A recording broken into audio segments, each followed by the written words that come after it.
Master the future tense in passive voice. Hello, language learners. Today, we're going to dive deep into an important grammar concept, the passive voice in future tense.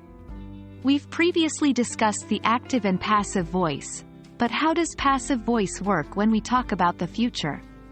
Let's find out together. To recall, passive voice is when the subject of the sentence is acted upon by the verb.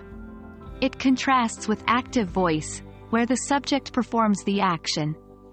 An example of a sentence in passive voice is, "The apple was eaten by John." In English, future tense is used to talk about actions or states that will happen in the future.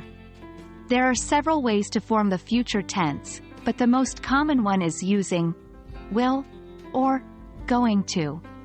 For example, John will eat the apple, or John is going to eat the apple.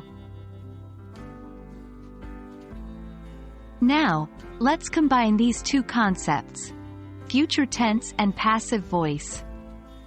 When we want to express a future action in passive voice, we use will be or is going to be, followed by the past participle of the verb. So, if our active sentence is, John will eat the apple, the passive version becomes, the apple will be eaten by John. And if our active sentence is, John is going to eat the apple, the passive version becomes, the apple is going to be eaten by John. To help you get the hang of the future tense in passive voice, let's do some practice sentences. Try to convert these active sentences into passive. 1. The team will win the game. 2. She is going to paint the house. 3. They will prepare the dinner. The passive versions would be 1. The game will be won by the team. 2. The house is going to be painted by her. 3. The dinner will be prepared by them. Practice with more sentences until you feel comfortable using the future tense in passive voice. And there you have it.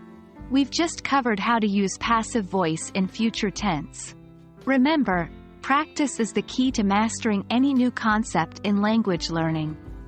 Keep practicing, and you'll be using the future tense in passive voice confidently in no time.